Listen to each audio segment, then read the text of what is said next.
चलो देखो भैया, कहां से पढ़ाना था? 2022 में कौन सा पहला सेट चल रहा था? इसमें क्वेश्चन नंबर कौन सा था?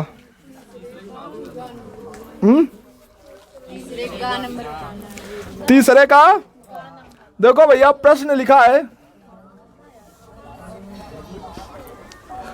देखो यार, जब पढ़ाया करें यार, जब ये वाली क्लास पढ़ाया करें तब तो यार शांत हो जाया करो, इसमें भी डिस्टर्ब करते हो यार। प्रश्न संख्या आपकी कौन सी है? तीसरा है, और तीसरे का गा नंबर है भैया। खा तो पढ़ा दिया था, ठीक है। तीसरे का गा है, क्या कह रहा है? कह रहा है एक त्रिभुज है ए बी सी, एक सम द्विबाहु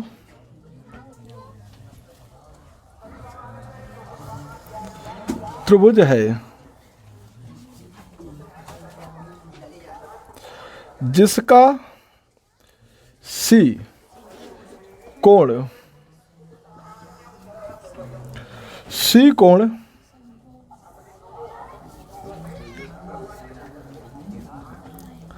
समकोण है, सिद्ध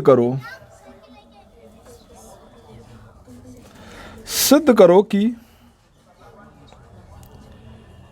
AB स्क्वायर बराबर 2AC स्क्वायर। देखो भैया ये सवाल अभी 2 दिन हुए लगवाए इसको शायद, ठीक है। ये अभी त्रिभुज जब चल रहा था तो उसमें हमने इसको पढ़ाया था, पर जो बच्चे नहीं पढ़े हैं तो वो इसे पढ़ लें, ठीक है, बात ना कोई करे। अब देखो जब सवाल को लगाना हम स्टार्ट करते हैं तो आपको हमने बताया है, क्या बताया है? ये क्या कर रहा है? ये कर क्या रहा है? अगर तुम्हें आवत हो तो हम थोड़ी देर के लिए हम खड़े हो जाएं।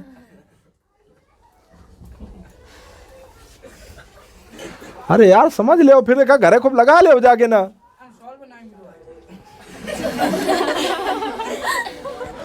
अब अनसॉल्व ना मिले तो हम खरीद के देना के ना।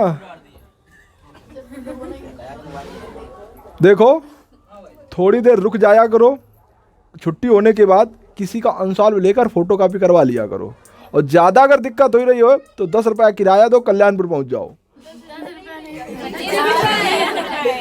अरे दो जो पड़ता हो, 5 रुपया 15 रुपया 25 जो भी पड़ता हो देकर, ठीक है, बात ना करो भैया। देखो तो सवाल देखो, डिस्टर्ब ना करो। तो वो कह रहा एक त्रिभुज होना चाहिए जिसका नाम ABC है, और त्रिभुज किस टाइप का है?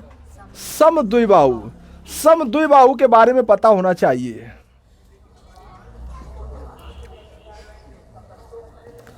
ये क्या लिखा है? समद्विबाहु। समद्विबाहु का मतलब क्या होता है ये आपको पता होना चाहिए। सम मीन्स होता है बराबर, और द्वि मीन्स दो, और बाहु मीन्स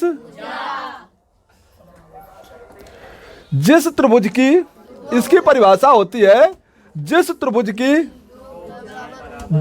की 2 भुजा बराबर होती है उसे समद्विबाहु त्रिभुज कहते हैं। बात समझ में आई कि नहीं आई? बोलो भैया, ये समझ में आ गया कि नहीं आ गया? तो हम एक ऐसा त्रिभुज बनाते हैं। तो देखो भैया, हमने मान लिया कि हमारे पास एक ये त्रिभुज है जिसमें, रुक जाओ, अच्छा थोड़ा और आगे पढ़ लो, यहां तक पढ़ लिया, जिसकी 2 भुजाएं बराबर होंगे, एक ऐसा त्रिभुज बनाना है। फिर आगे कह रहा है एक कोण होगा जो C है, जिसका कोण है C है, C जो होगा वो समकोण होगा। समकोण मतलब 90 डिग्री होगा। अब देखो भैया एक त्रिभुज बनाते हैं, ठीक है। एक यहां पर हमने 90 डिग्री लिख दिया। 90 डिग्री मतलब समकोण। समकोण किसको कह रहा है? C को। बात समझ में आ गई कि नहीं आ गई? ये C कहां लिखा जाएगा? अगर यहां कह देता A समकोण तो 90 के स्थान पर A लिखते, अगर यहां B बोल देता B समकोण तो यहां 90 के स्थान पर B को लिखते। पर जब C को कह रहा है तो C को ही लिखेंगे। अब हमारे पास A बचा और B बचा, C तो हमारा फिक्स हो गया, A और B बचा है।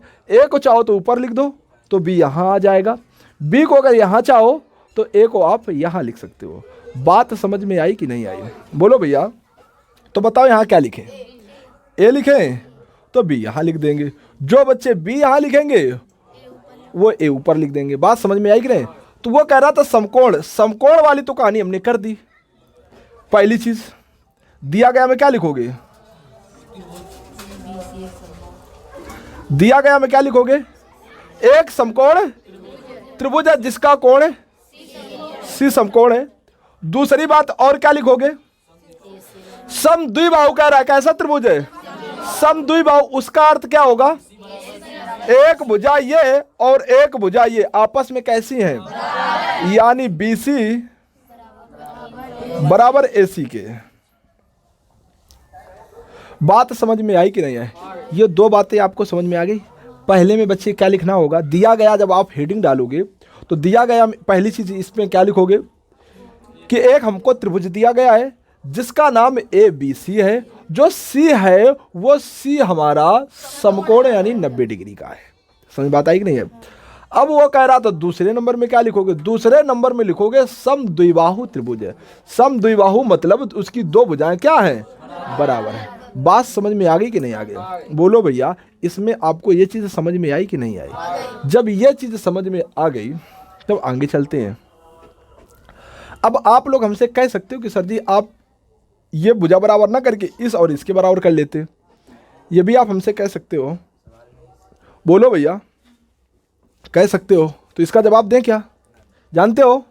तो चलो इसमें अभी बताने की ज़रूरत है नहीं है जब जानते हो। अब आगे देखो, हर डाउट आपके अंदर नहीं होना चाहिए। उसका जवाब ये है, अगर जानते हो फिर भी हमसे बता दें, क्योंकि हमें ऐसा नहीं लगता है कि आपको हर चीज़ बताएं। ठीक है? कि जब कोई समकोण त्रिभुज होता है, क्या बेटा? समकोण त्रिभुज होता है जो उसमें सबसे बड़ी भुजा होती है, जो सबसे बड़ी भुजा होती है वो कर्ण होती है। क्या होती है? और कर्ण यहाँ पे जब 90 बोल दिया गया तो सबसे बड़ी भुजा ये हो गई। जब सबसे बड़ी भुजा ये हो गई तो ये फिर किसी के बराबर हो नहीं सकती। बात समझ में आई कि नहीं आई? बोलो भैया। ये किसी के बराबर क्यों नहीं हो सकती? क्योंकि इसे 90 बोला गया है। अब जब 90 बोला गया है तो 90 के सामने वाली भुजा क्या होती है? और कर्ण भैया किसी के बराबर, कर्ण सबसे बड़ी भुजा होता है। समझ में बात आई कि नहीं? हर चीज का जवाब आपके पास होना चाहिए। चले मांगे? अब चल रहे हैं। तो हमारे पास ये त्रिभुज है, तो जब ये कर्ण हो गया तो ये हमारे पास क्या हो जाएगा? और ये हमारा क्या हो जाएगा? आधार। ठीक? और इसको जब आप थीटा मानोगे तब ये आधार हो जाएगा। अगर थीटा इसको तुमने मान लिया तो ये आधार ये बन जाएगा, लंब आपका ये बन जाएगा। बात समझ में आई कि नहीं? चले तो पाइथागोरस प्रमेय लगाएं। क्या लगाएं? पाइथागोरस प्रमेय। आती है कि नहीं आती है? आती है तो लगाएंगे। रुक जाओ 2 मिनट। पाइथागोरस प्रमेय लगा देंगे तो क्या होगा? क्या होता है? कर्ण स्क्वायर बराबर लंब स्क्वायर प्लस आधार स्क्वायर। ये होती है पाइथागोरस प्रमेय। बोलो भैया। तो कर्ण, कर्ण यहां पर क्या है? कर्ण यानी ये, मतलब कर्ण यहां पर क्या है? क्या समझ में आ रहा है कि नहीं आ रहा है? इसके बाद शेरनी फिर तुम बोलो आगे। फिर क्या लिखा है? लंब लिखा है। लंब की वैल्यू बताओ क्या है? लंब यहां ये है, यहां पर ये लंब मतलब क्या है? BC का होल स्क्वायर। फिर क्या लिखा है?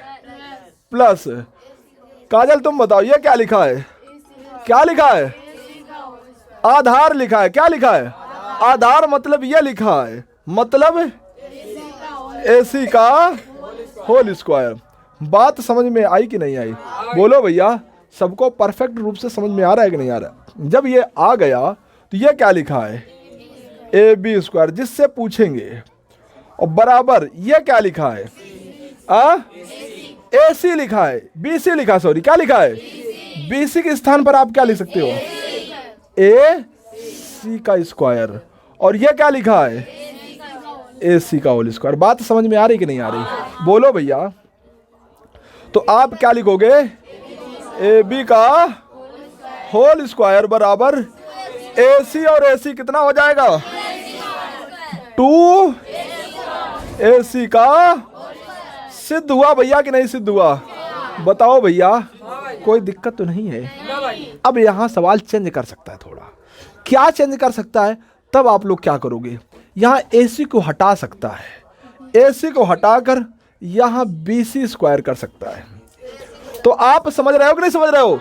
सवाल में आप क्या करोगे, यहीं से इतना सवाल आप नहीं लगाओगे, यहां से चेंज क्या करोगे आप, ये लिखा है AB, फिर ये लिखा है क्या, BC लिखा है, BC अब की बार बेटा आपको लाना है तो आप BC लिखे रहोगे। क्या लिखो,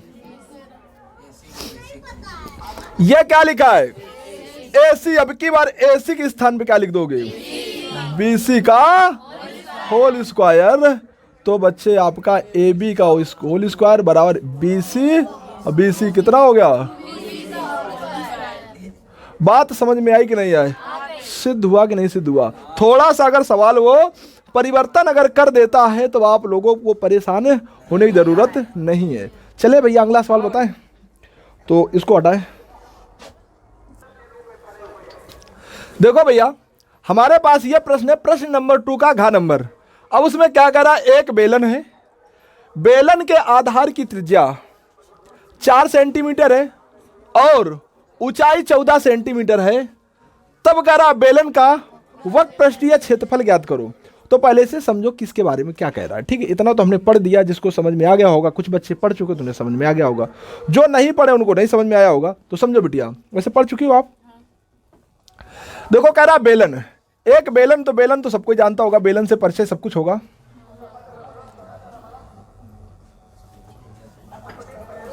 ठीक है, एक ये बेलन बना दिया, ये थोड़ा ऊपर,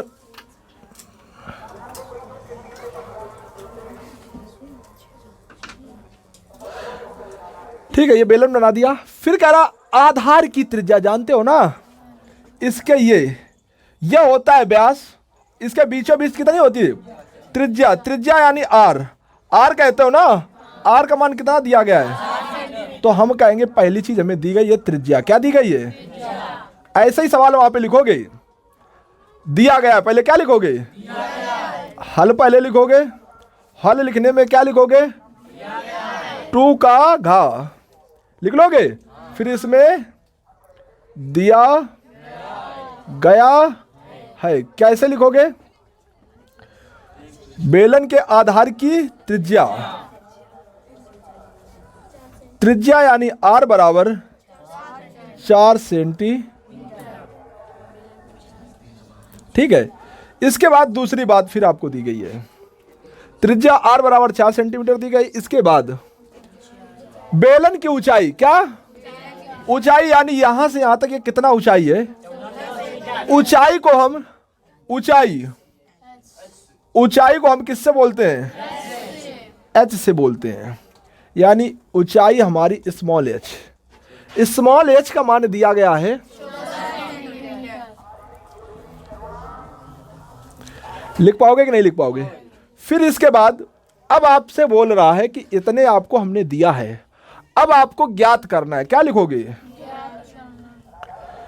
ज्ञात करना है। क्या बेटे ज्ञात करना है? देखो करा बेलन का वक्रपृष्ठीय क्षेत्रफल, सुनो भैया क्या कर रहा है, ज्ञात करना है क्या, बेलन का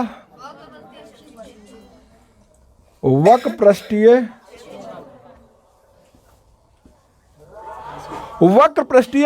क्षेत्रफल क्या होता है जनाब, 2 पाई आर एच होता है कि नहीं होता है?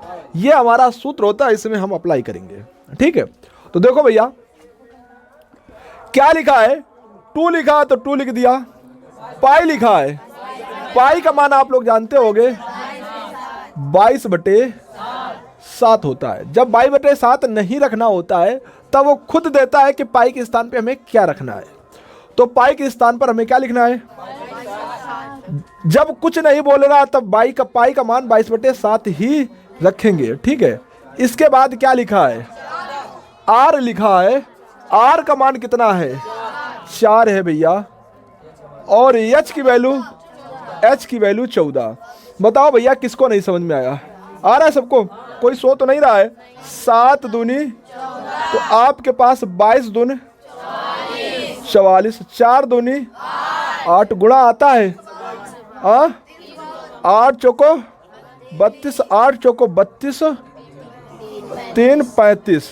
ठीक है भैया, ये निकाल दिया 352। जो इतना उत्तर लिखेगा उसका 1 नंबर कट जाएगा, क्योंकि हम लोग क्षेत्रफल ज्ञात कर रहे हैं। अगर सवाल दिया गया सेंटीमीटर में तो सेंटीमीटर स्क्वायर लिखना पड़ेगा, और अगर आयतन ज्ञात करना है तो सेंटीमीटर में सवाल है तो उसके सेंटीमीटर क्यूब लिखना पड़ेगा। तो यहां पर लिखोगे क्या? उत्तर। क्या लिखोगे? उत्तर कैसे लिखोगे? उत्तर ऐसे लिखोगे, 2 का घा, 2 का घा में उत्तर आया पृष्ठीय।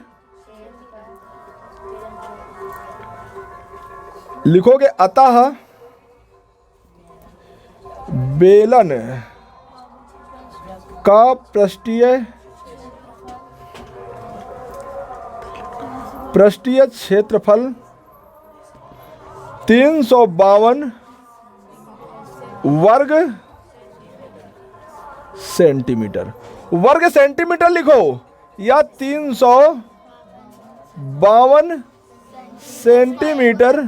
वर्ग अगर नहीं लिखोगे तो यहां क्या लगाना पड़ेगा? स्क्वायर। जैसे आपको अच्छा लगे उस हिसाब से आप भैया उत्तर क्या कर सकते हो? लिख सकते हो। समझ बात आई कि नहीं आई? बोलो भैया, सबको समझ में आ गया कि नहीं आ गया? चलो फिर इसके आगे चलते हैं भैया, अगले क्वेश्चन की ओर। देखो भैया, हमारे पास प्रश्न नंबर 4 का इसमें क्या कह रहा है? कह रहा दिया गया है। प्रश्न नंबर 4 में का में कह रहा दिया गया है। क्या दिया गया है? 2 संख्याएं, एक संख्या 306, दूसरी संख्या 657। पहली संख्या 306, दूसरी संख्या 657। इन दोनों संख्याओं का HCF मतलब मासा दिया गया है 9। ठीक है, अब आपसे कह रहा 306 और 557 का LCM ज्ञात करो। तो आपके पास 2-3 तरीके हैं, जैसे आप चाहो वैसे निकाल लो, पर हम यहां पर LCM का सूत्र लगाएंगे। उससे लगाएंगे किसका सूत्र? LCM का सूत्र क्या होता है? LCM 306 और 600। क्या लिखोगे? LCM बराबर पहली संख्या इंटू दूसरी संख्या बटे HCF। बात समझ में आई कि नहीं आई? नहीं बात समझ में आई? जब ये बात आपको समझ में आ गई तो LCM यहां पर पहली संख्या, दूसरी संख्या, समझ रहे हो कि नहीं समझ रहे हो? बोलो भैया। तो पहली संख्या आ जाएगी 306 इंटू दूसरी संख्या 657 बटे लिखा है HCF। HCF की वैल्यू कितनी है? 9। बात समझ में आ रही कि नहीं आ रही है? अब 9 का भाग आता है कि नहीं आता है? जिसमें चाहो उसमें काट दो, दोनों में भाग चला जाएगा, इसमें भी चला जाएगा। बताओ किसमें काट दें? 9 का 9 काटो भैया। 9 सते 63, बचा कितना? 2 बचा, 27 हो गया। 9 त्रिक 27। तो आपके पास LCM 306 इंटू 73 गुणा करना आता है? 73 का गुणा 6 में कर दो। बताओ भैया। 22 338। आप लोग गुणा कर लेना, शायद कहीं का गलत हो जाए, वैसे गलत नहीं हमारी ख्याल से। ठीक है, सही है। बात समझ में आई कि नहीं आई? बोलो, इसमें किसी को दिक्कत तो नहीं है? चलो भैया अगले सवाल की ओर चलते हैं फिर हम।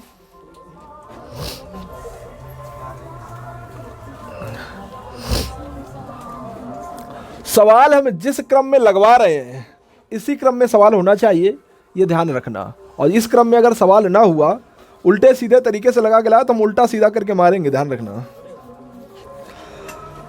अब आपके पास प्रश्न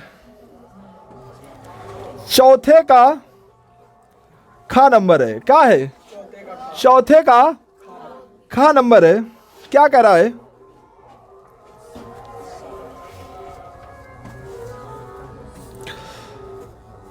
साइन 3a बराबर कॉस a माइनस 26 ये है। तो भैया आपसे कह रहा है a का मान ज्ञात करो। क्या कह रहा है? a का मान ज्ञात करो भैया। तो हम कहेंगे भैया तुरंत करते हैं, बस ये आप देखो भैया, देखते रहो, सवाल हो जाएगा। ये कह रहा है, समझ बात आ रही कि नहीं आ रही? तो हमने सवाल लिख तो लिया है, पर इसे ऐसा कौन कौन सकता है? कोई नहीं कर पाएगा। देखो भैया, नहीं कर पाओगे कोई बात नहीं, पर इधर देखो, यह सवाल है, बहुत ही सरल सवाल है, 2 लाइन का सवाल है, पर आपको यह पता होना चाहिए कि कॉस 90 माइनस थीटा सूत्र क्या होता है। ये पता है कि नहीं पता है? बोलो भैया। ये अगर जिस बच्चे को पता होगा तुरंत सवाल लगा लेगा, अगर जिसको नहीं पता तो नहीं लगा पाएगा। तो पता है ना सभी को। अब यहाँ पे थीटा है तो यहाँ थीटा आ जाता है। अगर हम 90 माइनस ये जहाँ थीटा है, यहाँ पे अगर हम बकरी लिख दें तो यहाँ बकरी आ जाएगा कि नहीं आ जाएगा? तो हमारे कहने का मतलब थीटा के स्थान पे जो रखेंगे वही चीज़ यहाँ आ जाएगी। अगर हम यहाँ पे कह दें कि भैया हम 3a लिख दें, कितना लिख दें? थीटा के स्थान पर कितना लिख दें? 90 माइनस 3a। क्या लिख देने? 90 माइनस यहाँ जहाँ थीटा है, थीटा को हटाकर हम क्या लिख देने? तो हमारा जवाब उधर क्या आएगा? 3a। बताओ भैया, ऐसा किसी बच्चे को तो दिक्कत नहीं हो रही होगी। अगर ये तुम्हें समझ में आ गया तो सवाल हो गया आपका। देखो जनाब, ये क्या लिखा है? Sign 3a। साइन 3 का a का आपने वैल्यू निकाल ली है। क्या लिखी है? कॉस 90 माइनस बराबर a माइनस कॉस से कॉस क्या हो जाएगा? क्योंकि कॉस जब उधर जाएगा कॉस इनवर्स में हो जाएगा। कॉस इनवर्स और कॉस क्या हो जाता है? खत्म हो जाता है, आपका थीटा बच जाता है। उस प्रकार से हम कॉस से कॉस क्या हटा देंगे? डायरेक्ट यहां से हम हटा देंगे। बात समझ में आई कि नहीं आई? क्यों ऐसा हमने किया? ऐसा हमने क्यों किया? क्योंकि कॉस और साइन ऐसे हम हटा ना सकते। अब देखो, कॉस से कॉस हट गया कि नहीं हट गया? अगर हम चाहते तो इधर चेंज कर सकते थे, जहां थीटा है उसके स्थान पर ये हम लिख देते। जब यहां थीटा के स्थान पर ये लिखते तो ये थीटा के स्थान पर हम भी लिख देते। तो ये सवाल अब कॉस है तो साइन हो जाता, इधर साइन तो साइन से साइन हट जाता। समझ में बात आ रही है कि नहीं आ रही? तो आप दोनों तरीके से सवाल कर सकते हो, चाहे इधर से करो चाहे उधर से करो। तब जब ये वाला मान लगाओगे तब सूत्र ये वाला लगेगा, साइन 90 माइनस थीटा बराबर कॉस थीटा। तब थीटा के स्थान पर ये आप रखते हो। बात समझ गया नहीं समझ गया? तो आप चाहे जैसे करना चाहो, जिस तरीके से आपको अच्छा लगे उस तरीके से आप कर सकते हो। समझ रहे हो नहीं समझ रहे हो? तो चले, तो कॉस से कॉस क्या हो गया? हट गया। और जब हट गया तो क्या बचेगा? 90 माइनस 3a a माइनस 26। क्या लिखा जाएगा? 26। अब आपको पता होगा कि a वाले एक तरफ और बिना a वाले एक तरफ। तो हमारे पास ये 90 है और बिना a वाला ये है 26 का 75 और होगा तो प्लस का 26 हो जाएगा, प्लस का a, ये माइनस का 3a है, ये उधर जाएगा प्लस का 3a। तो भैया हमारे पास 90 में 26 जोड़ दो, कितना हो जाएगा? 116। कितना? इनको जोड़ दोगे तो 116 हो जाएगा। और जनाब ये a कितने हैं? ये a कितने हैं? और ये a कितना है? तो 3 और 1 कितना हो जाएगा? 4। और 4 और a के बीच में कौन सा चिन्ह होता है? गुणा है। जब यह गुणा में है तो काहे में आ जाएगा? भाग में आ जाएगा। 116 गुणा में है तो भाग में आ जाएगा a। अब जब भाग देंगे तो कितने बार जाएगा? 29 बार जाएगा। समझ गया कि नहीं समझ गए? बोलो भैया, आया कि नहीं आया? ये आपका a का मान आ गया। कह रहा था a का मान ज्ञात करो। अब इसके बाद हमने एक बात यहाँ पर नहीं लिखी थी, क्योंकि उसको अगर हम शुरुआत में लिख देते तो आप लोग फिर शुरुआत में दिमाग तुम ज़्यादा चलाने लगते हो। इसलिए हम अनुस्वार में जो चीज़ दी गई उसको हमने नहीं लिखा था। क्या नहीं लिखा था वो देखो। कह रहा था जहां 3a एक न्यून कोण है। इसके कहने का मतलब क्या है, न्यून कोण का मतलब होता है, न्यून कोण का मतलब हुआ कि 90 से कम। कौन है 90 से कम? ये 3a का मान जितना होगा वो 90 से, तो ये कह दो। अब ये हम कैसे जाने कि 90 से कम है कि ज़्यादा? तो 90 से कम और ज़्यादा के लिए हम बताएंगे, आप परेशान ना हो। ये क्या लिखा है और ये क्या लिखा जनाब? ए लिखा है। ए के स्थान पर वैल्यू निकाले लिए हो, कितना है? 29। 29 है। अब 29 का गुणा 3 में करोगे, 9 त्रिक 27 और 3 दूनी 6 और 6 2 8, कितना आ गया? 87 डिग्री आ गया। कितना आ गया? वो कह रहा था 90 से, न्यून कोण का मतलब 90 से कम। 90 से कम 3a, जो 3a का मान आया है वो 87 यानी 90 से कम आया कि नहीं आया है? बोलो भैया। ये 87 लिखा है मतलब 3a लिखा है। क्या लिखा है?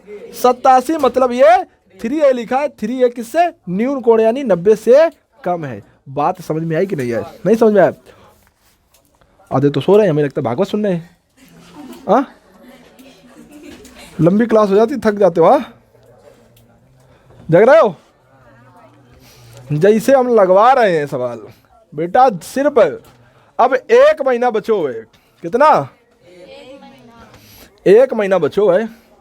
घसीट के पढ़ाई कर लो, अच्छे नंबर आ जाइए। समझ में बात है कि नहीं? अगला सवाल देखो। अगला सवाल है गा नंबर। कौन सा?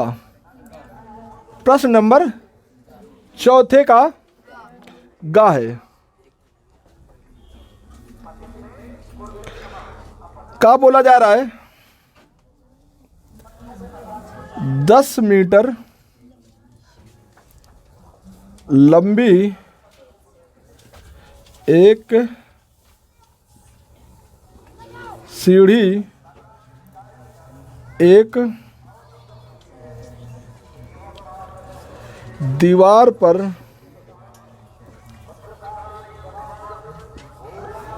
टिकाने पर भूमि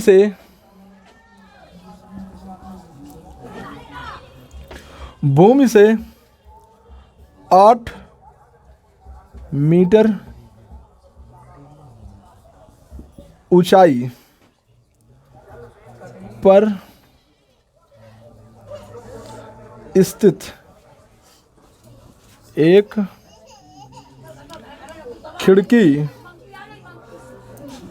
खिड़की तक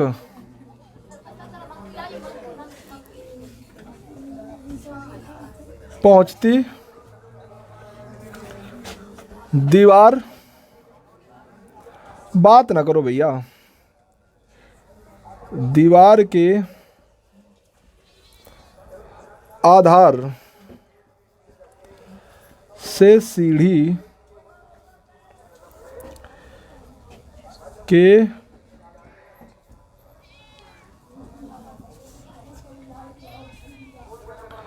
निचले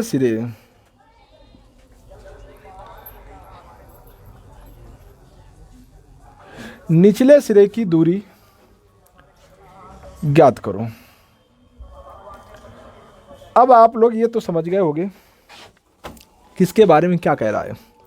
समझ पाए कि नहीं समझ पाए? बोलो भैया, क्या कह रहा? फिर से समझो भैया। कह रहा 10 मीटर लंबी एक सीढ़ी है। सीढ़ी जानते हो? दीवार पर टिकाने पर भूमि से 8 मीटर ऊंचाई पर स्थित एक खिड़की तक पहुंचती है। मतलब एक आपकी ये जमीन है, धरती है, और इस धरती पे क्या खड़ी है? दीवार। दीवार पर ये खिड़की लगी है। इस खिड़की में 10 मीटर लंबी सीढ़ी रखी जाती है।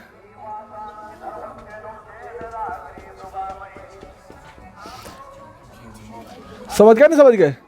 10 मीटर। अब तुम्हें पता होना चाहिए ये सीढ़ी की लंबाई कितनी है? 10 मीटर।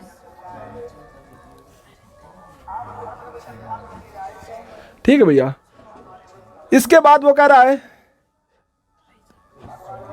दीवार पर टिकाने पर भूमि, यानी भूमि मतलब यहां से, भूमि से 8 मीटर ऊंचाई पर, कितनी है? 8 मीटर ऊंचाई पर क्या लगी है? एक खिड़की, खिड़की 8 मीटर ऊंचाई पर तक पहुंचती है, 8 मीटर की खिड़की है, वहां तक ये क्या है, सीढ़ी पहुंच जाती है। फिर कह रहा है दीवार के आधार, दीवार के आधार मतलब ये, दीवार के आधार मतलब यहां से सीढ़ी के निचला हिस्सा, सीढ़ी का एक ऊपरा हिस्सा और निचला हिस्सा ये, तो दीवार का आधार मतलब इसका, सीढ़ी का निचले सिरे मतलब यहाँ, यहाँ और यहाँ, या मतलब इसका मतलब ये, यहाँ से यहाँ तक मतलब ये। करा की दूरी ज्ञात करो, यहाँ से लेकर यहाँ तक की दूरी ज्ञात करो। तो क्या आप लोग इसकी दूरी नहीं ज्ञात कर पाओगे? पाइथागोरस प्रमेय नहीं लगा पाओगे? बोलो भैया, क्या लगाओगे पाइथागोरस प्रमेय? आप बताओगे कि दिया गया है, क्या लिखोगे? क्या दिया गया है? आपको कर्ण दिया गया है। कर्ण मतलब यहां पे लिख देना क्या, सीढ़ी की लंबाई। क्या कर्ण यानी वो क्या है, हमको दी गई है सीढ़ी की लंबाई कितनी है, 10 मीटर। फिर इसके बाद यह दी गई है दीवार की लंबाई। क्या दीवार की लंबाई मतलब हमारा क्या है, लंब। क्या है, ठीक है, यहां लिख पाओगे नहीं लिख पाओगे? ये क्या है, दीवार से सीढ़ी के ऊपरी वाले सिरे यानी दीवार यानी ऊपरी, यानी ये जो लिखा है सीढ़ी का ऊपरी सिरे से और जमीन तक के बीच की दूरी भैया यहां पे लिख लेना कितनी है, 8 मीटर। फिर इसके बाद क्या लिखोगे, बोलो? फिर क्या लिखोगे? आपका आधार, आधार के मतलब क्या लिखोगे? दीवार के आधार, दीवार के आधार से और सीढ़ी के निचले सिरे से बीच की दूरी, यानी यहां से बात यहां तक लिख लोगे। क्या लिखोगे? दीवार के आधार से सीढ़ी के निचले सिरे के बीच की दूरी यहां पे लिख दोगे। ये आपको क्या करनी है, ज्ञात करनी है। जब ज्ञात करनी है फिर इसके आगे आप लोग क्या करोगे, पाइथागोरस प्रमेय लगाओगे। ऐसा नहीं लगाओगे, इसका नाम रखोगे ए बी सी। तो क्या लिखोगे, समकोण त्रिभुज ए सी में क्या लगाओगे, पाइथागोरस प्रमेय लगाओगे। तो क्या होती है,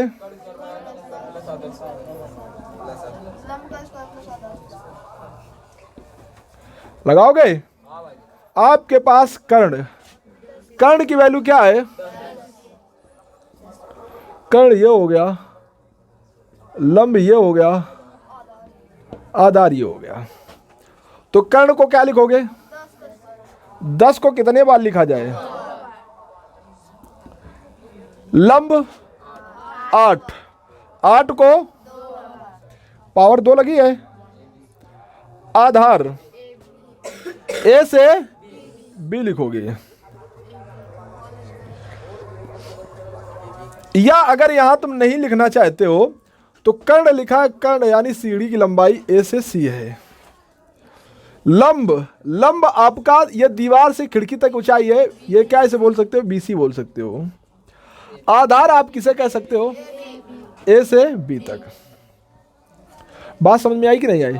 जब इतना समझ में आ गया तो 10 का गुणा 10 में करोगे 100, 8 का गुणा 8 में करोगे 64, ए बी का होल स्क्वायर। 100 में से 64 को घटा दोगे 36 बचेगा। कितना बचेगा, यहां बचेगा ए बी का होल स्क्वायर। यहां तक समझ में आया भैया? जब इतना समझ में आ गया तो देखो यहां लगा देते हैं सवाल को। अब ये क्या लिखा, 36, 36 को हम लिख सकते हैं 6 गुणा 6। तो हम क्या करेंगे, 6 का स्क्वायर, स्क्वायर से स्क्वायर क्या हो गया। तो अब क्या यहाँ लिख सकते हैं, ए बी बराबर 6, यानी दीवार के निचले हिस्से से यहां लिखोगे अतः, उत्तर जो लिखोगे, उत्तर जो लिखोगे अतः दीवार के निचले, दीवार के आधार से सीढ़ी के निचले सिरे की कुल दूरी कितनी होगी, 6 मीटर। मीटर में दिया गया सवाल तो 6 मीटर लिखोगे। बात समझ में आ रही है कि नहीं आ रही है? समझ में आया कि नहीं आया? कल भैया आप अनसॉल्व कंप्लीट करके लाओगे भैया, ठीक है? हाँ, इसको भी और जो पिछली क्लास का जो पढ़ चुकी हूँ, ठीक है? कापी होनी चाहिए अलग से। हाँ, आप लोग जा सकते हो।